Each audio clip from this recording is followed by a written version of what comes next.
this project, how did it all come about? How did you get involved? So the producer and writer Mark Rosano happens to be a watcher of EastEnders. He's over in the States and he watches it over there. And he'd followed my character's storyline and initially reached out to go on a podcast that he was producing with Jacob Young, who's also in the film, to talk about the storyline. And then we discussed the potential of this film, and he'd written this part, and we kept in contact. You know, making a film is no mean feat, but I stood in there with him, and 12 months later or so, we basically had the green light that we were going to go into production with this film.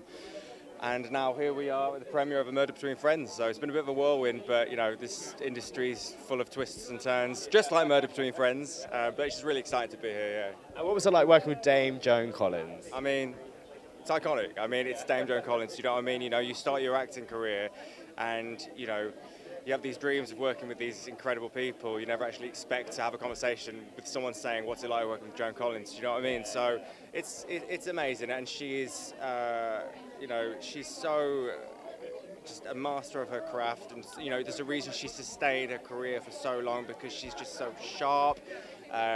She's scene stealer. She's just amazing at what she does, and so to share the screen with us, it's a huge honour. It really is. And you just mentioned about EastEnders being watched in the States.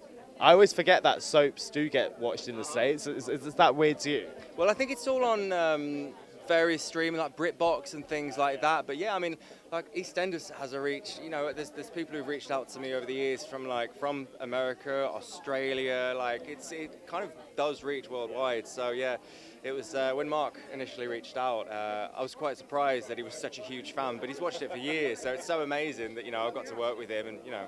And also, when it comes to a film compared to a soap, one's more of a machine, one isn't. What are the differences?